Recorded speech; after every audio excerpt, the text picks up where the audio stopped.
भी नहीं कह रहे हैं, आप इधर उधर की बातें कर रहे हैं। उस पर जवाब दीजिए ना, कहिए ना आप कि अगर वो दोषी साबित हुए तो पार्टी कार्रवाई करेगी। अरे आप ये क्यों नहीं कहते हैं? आप मुद्दे पर क्यों नहीं बोलते हैं? अरे नहीं कह सकते। अरे मैं उसी पे बोल रहा हूँ, आप सुनिए पहले, आप मेरी बात को रिपीट कर रही हैं। सरकार कार्रवाई करे। समाजवादी पार्टी ने कौन सी विज्ञप्ति जारी की कार्रवाई मत करो? क्या समाजवादी पार्टी ने कौन सी विज्ञप्ति जारी की है कि आप दंगा करो? आप कैसी बात कर रही हैं? नहीं, आप जवाब ही नहीं दे रहे ना उस बात पर, आप जवाब ही नहीं दे रहे हैं। आप इधर उधर की घटनाएं कोट कर रहे हैं, विषय पर बात नहीं करना चाहते आप। एक बार भी आपने नहीं कहा कि यदि वो दोषी सिद्ध हुए तो हम कार्रवाई करेंगे। ड्रोन के सबूत है, गवाह उनके पास है, आप उस सबको झुटला रहे हैं। क्या चाहते हो मनीष शुक्ला जी, बीजेपी के प्रवक्ता को नहीं ऐसे हाथ जोड़ के कान पकड़ के ऐसे बोले अरे भाई साहब गलती हो गई साहब हमने की है, जब नहीं उसकी आवश्यकता नहीं है। आप सिर्फ तर्कों के साथ बात रखिए, निश्चित जान लीजिए कि जहां समाजवादी पार्टी को, ठीक है आपके पास लौटेंगे, लेकिन मनीष शुक्ला जी, मनीष शुक्ला जी, सत्येंद्र जी आपने बात रखी है। मनीष शुक्ला, देखिए समाजवादी पार्टी को, सत्येंद्र यादव को यहाँ सफाई देनी चाहिए, कहना चाहिए कि समाजवादी पार्टी के लोग आगे से इस तरह घटनाओं में शामिल नहीं होंगे। इनको इस बात को अप्लॉज करना चाहिए। वहाँ ये तमाम प्रकार के इधर उधर की बातें कर रहे हैं। एक बात ये क्लियर हो जाए, लाउड एंड क्लियर है कि योगी आदित्यनाथ जी की सरकार में कोई आपराधिक कुछ भी हो, कितना भी रसूख हो, किसी भी पार्टी से उसका संबंध हो, अगर कानून को हाथ में लेगा तो उसके ऊपर सख्त से सख्त कार्रवाई सुनिश्चित की जाएगी।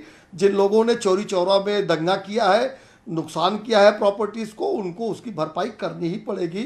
और ये अखिलेश यादव के उकसावे में जो लोग इस तरह की कार्रवाइयों में लिप्त हो रहे हैं, आखिर वो अपना कैरियर, अपना रुपया पैसा और अपनी संपत्ति से हाथ धोएंगे वो।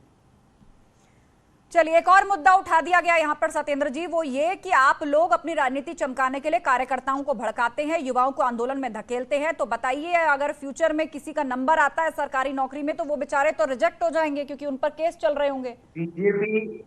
बीजेपी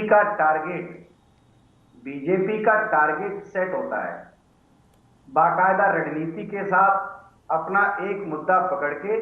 बीजेपी का काम है कि अपने आप को आप दंगा कर रहे हो, टारगेट हमारा बता रहे हो। दूसरी बात क्या बात ये लोग कर रहे हैं? हर एक चीज का एक एजेंडा है। अगर किसी भी सैनिक के सम्मान के लिए लोगों ने कहा, समाजवादी आप क्यों नौजवानों के कैरियर से खिलवाड़ समाजवादी पार्टी कर रही है? भारतीय जनता पार्टी देखिए, अच्छा ठीक है बीजेपी की सत्येंद्र जी, आप समझिए। समझ गई, मैं समझ गई, आपकी भी बात समझ गई, जनता भी समझ गई और मनीष शुक्ला की भी बात समझ गई। हमारे साथ डिबेट में राजेश राय जी भी जुड़े हुए हैं, पूर्व आईजी है यूपी पुलिस के। और राजेश राय जी, ये घटना कितनी संवेदनशील है आपने ये तो समझाया। अब ये बताइए कि नामजद आरोपी और जिस तरह से इस पूरे घटना को कहा जा रहा है कि ये सियासत से प्रेरित थी, शपथ ग्रहण एक तरफ चल रहा है, दूसरी तरफ वहां दंगे भड़काए जा रहे हैं, तो ऐसे में प्रशासन पर भी आरोप ये लगाया जा रहा है कि पुलिस तो आपकी है, क्यों वहां पर इतनी तोड़फोड़ हुई, आप क्यों नहीं कंट्रोल कर पाए? होता है कि जब संवेदनशील मामला है, वहां पर एक जो है वो एक पूर्व सैनिक, एक सैनिक जो है वहां पर उसका वहां पर शव आने वाला है, आया हुआ है, और उसमें लोगों की संवेदनाओं को, लोगों की भावनाओं को भड़का करके उनको उत्तेजित किया जा रहा है इस बात के लिए कि तोड़फोड़ करें, आग लगाएं, वो क्या कहते हैं उसमें ट्रैक पे बैठ जाए। वो समय ऐसा होता है कि जिस समय पुलिस को बहुत गंभीरता से, बहुत धैर्य के साथ, बड़े संवेदनशीलता के साथ उसको डील करना पड़ता है। वहां पे लाठी गोली नहीं चला सकते हैं। जो लोग हैं अपने हैं, ये जो भड़काने वाले हैं, ये भले ही हो सकता है कि इनका षड्यंत्र हो, इनकी साजिश हो, ये सरकार को बदनाम करना चाहते हो, कुछ भी करना चाहते हो, ये चाहते हो कि पुलिस वहां पर ऐसा एक्शन ले जिससे कि सरकार की जो है वो शपथ ग्रहण के दिन ही उनकी जो है बदनामी हो जाए कि वहां पर फायरिंग होगी, फलाना हो गया, ठिकाना हो गया। तो वहां पर ये घटना तो लोगों ने करा ली और पुलिस ने अपने जिस तरीके से भी उनको उन्होंने समझा के, बुझा के, थोड़ा बहुत हल्का फुल्का बल प्रयोग करके उस मामले को निपटा दिया।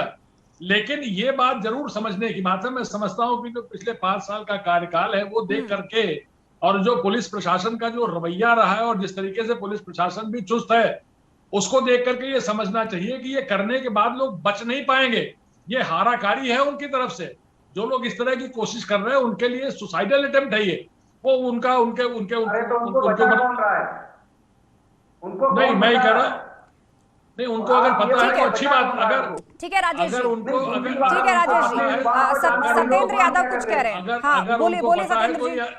उनको पता है तो ये अच्छी बात है, ये अच्छी बात है। अगर वो सुसाइडल अटेम्प्ट कर रहे हैं तो वो सुसाइडल अटेम्प्ट अगर कर रहे हैं तो उनके खिलाफ कार्रवाई होगी।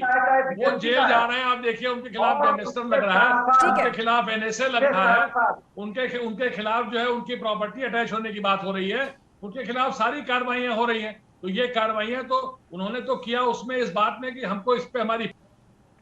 ठीक है सत्येंद्र राय जी, आप कुछ माफ कीजिए सत्येंद्र यादव जी, आप कुछ कह रहे थे। आप ये बताएं, क्या उत्तर प्रदेश में योगी जी शपथ ले रहे थे उसी दिन कानून व्यवस्था अपने उसमें आएगी, उसके पहले और उसके बाद नहीं? क्या एक ही दिन महत्वपूर्ण था? क्या उत्तर प्रदेश में जो लोगों की हत्याएं हो रही, जो अराजकता फैली हुई है, क्या बाकी के दिन नहीं सरकार उस पर सख्ती से कार्रवाई करेगी? आप बताइए, एक 11वीं की छात्रा, आप उस पर नहीं बोलेंगे? मतलब ये क्या टारगेट हो गया? योगी जी शपथ ले रहे थे इसलिए ऐसा हुआ? अरे आप इसका जवाब तो आप दीजिए ना सर।